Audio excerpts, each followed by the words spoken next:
கர்த்தருடைய நாமத்திற்கு மகிமை உண்டாக. கர்த்தருக்கு ஸ்தோத்திரம். தேவனுக்கே மகிமை உண்டாவது.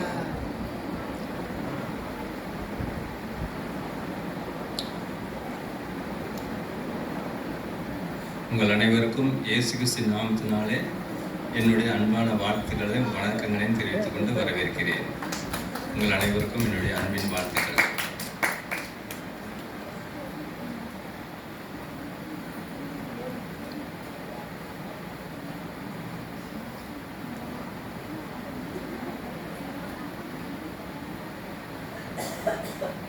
விதவிதமாக நம்ம சாப்பிட்றோம்.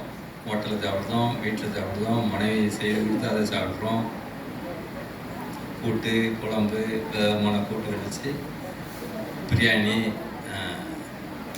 முட்டை குருமா, மீன் வறுத்த பொரிச்ச மீன், ஆம்லேட்டு அனைத்தும் இருக்கிறது.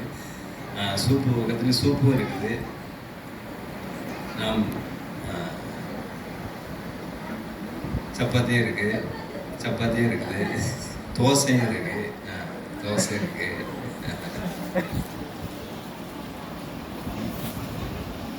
ருசி அவ்வளோ இருக்கும்போது எது நம்ம அது ருசியாக இருக்குது அப்படின்னு நம்ம பார்ப்போம், டேஸ்ட் பார்ப்போம். சப்பாத்தி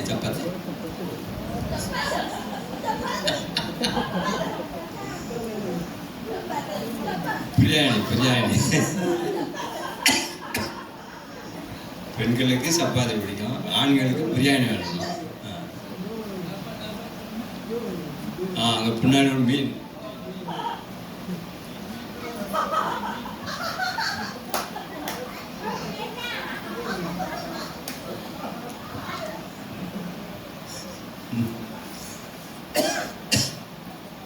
ஒவ்வொருத்தருக்கும் வேறு விதமான சாப்பாடு பிடிக்கும். முதல் ருசி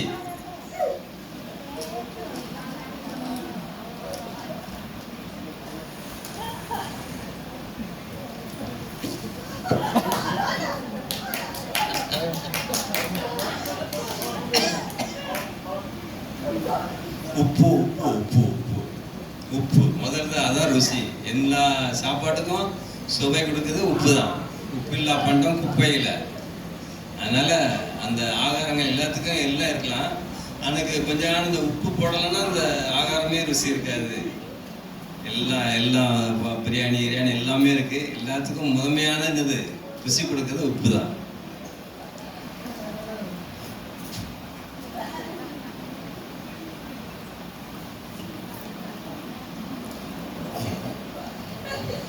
உலகத்தில் கடல் பூரா கடல் உள்ள தண்ணி பூரா உப்பாக தான் இருக்குது. மண்ணிலையும் உப்பு இருக்கு.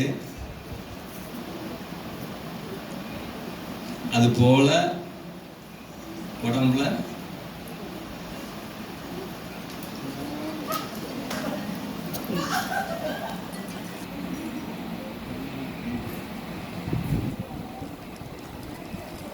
உப்பு உடம்புக்கும் நல்லது, ருசி.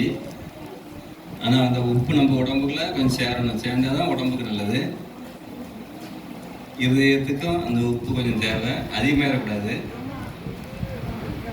வேதவசனம் சொல்லுது,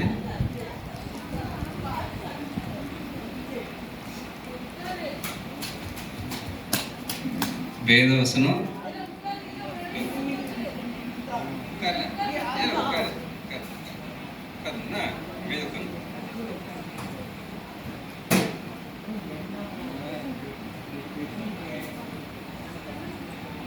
இருதயத்துக்கு நம்முடைய வேத வசனம் உப்பு போல நமக்கு சுவை கொடுக்குது.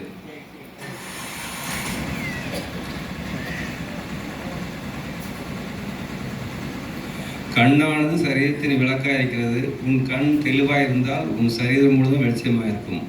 உன் கண் கெட்டதாக இருந்தால் உன் சரீரம் முழுதும் கெட்டதாக இருக்கும்.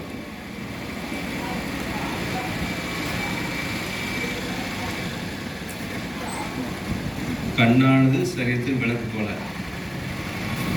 உன் கண்ணானது சரீரத்தின் விளக்கு போல. உன் கண் தெளிவாய் இருந்தால் உன் சரீரம் முழுவதும் வெளிச்சமாய் இருக்கும்.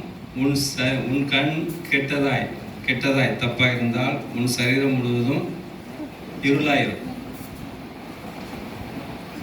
வேதவசனம் இல்லைன்னா நம்ம உடல் பூரா இருள் பாடுதான். கண்ணானது சரீரத்தின் விளக்காக இருக்க போல கர்த்தருடைய வசனம் நமக்கு விளக்கு போல இருக்கிறது. வேத வசனத்தை நம்ம பிரகாசமாக வேத வசனப்படி நான் நடக்கும்போது ரொம்ப பிரகாசமாக இருக்கும்.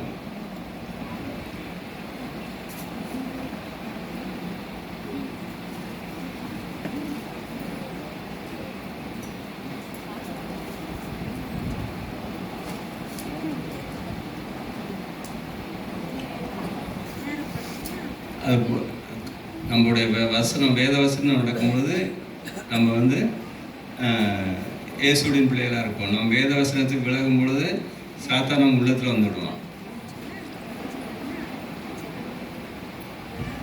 இயேசு ஒவ்வொருத்தரையும் நம்ம ஆராய்ஞ்சு பார்க்க வேறு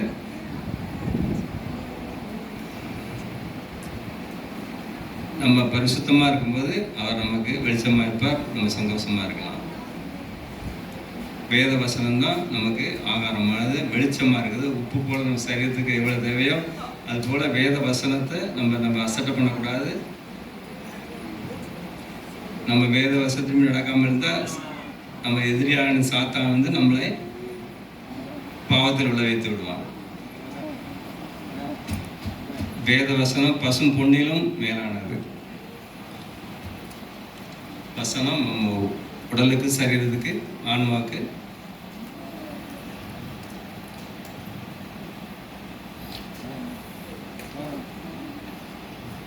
நம்ம பைபிளை நம்ம கூடைக்கு வரும்பொழுது அதில் அழைத்து செல்லும்போது எப்பொழுதும் நம்ம என்ன செய்யணும், வேத புத்தகத்தை கொண்டு செல்ல வேண்டும். நம்ம எங்கே சென்றாலும் நம்முடைய செல்ஃபோனை மறக்காமல் பைக்குள்ளே வைத்து நம்ம பாக்கெட்டுக்குள்ளே வைத்து கொண்டு செல்கிறோம். அதுபோல் நம் ஆலயத்துக்கோ நம்முடைய இந்த மாதிரி ஒரு கூட்டங்களுக்கு வரும்பொழுது நாம் வேதத்தை கொண்டு வர வேண்டும்.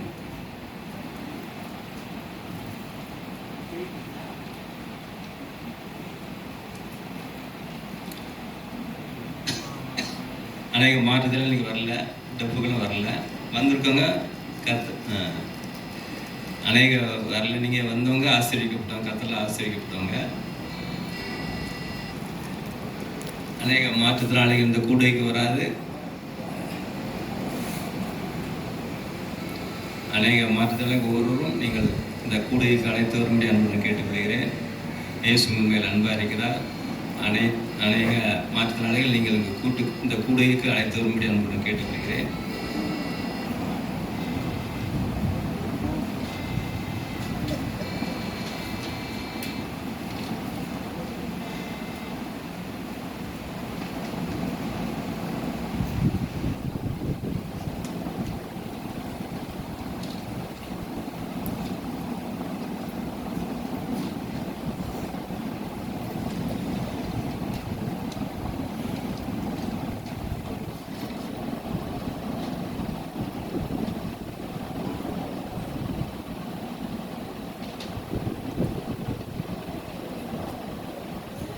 கர்த்தருடைய வசனம் இருக்கும்போது அந்த அந்த அந்த உடல் பிரகாசமாக இருக்குது.